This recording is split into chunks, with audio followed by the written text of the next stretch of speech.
नमस्कार जय जगन्नाथ। आज आम बरमुंडा न्यू बसस्टाण्ड को एक्सप्लोर करने जाऊँ। भुवनेश्वर बरमुंडा बसस्टाण्ड जहाँ को बाबा साहेब भीमराव अंबेडकर बस टर्मिनल बोली कुहाजाए, सेठारे एक नुआ एवं आधुनिक बस टर्मिनल स्थापित करा जाइछि। एही प्रकल्पटी भुवनेश्वर विकास प्राधिकरण बीडीए द्वारा 17.32 एकर जमी रे 180 कोटी टंका खर्चरे निर्मित होइछि। टर्मिनालटी मार्च 2024 रे उद्घाटित होइथिला एवं एहार मोट निर्माण खर्च 210 कोटी टंका। टर्मिनाल रे 44टी सक्रिय वॉइस वे, 5टी मो बस सेवा पाई वे एवं 111टी बस पार्किंग वे अछि।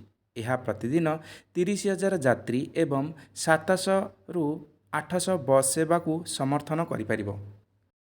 टर्मिनाल रे अनेक सुविधा अछि, जेपरिकी स्वास्थ्य केन्द्र, conference room, operation control centre, bus मालिकंक एसोसिएशन ऑफिस, ओएसआरटीसी ऑफिस एवं ticket counter, OTTC travel desk, cloak room, baby feeding room एवं 183टी कियोस्क दुकान।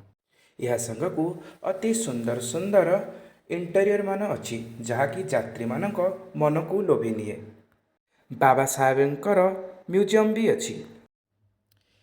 यह सहित एठारे आहार केन्द्र, उत्कल आरोमा, मिशन शक्ति कैफे एपरी अनेक सुविधा मध्य एठारे आपण पाई परिबे।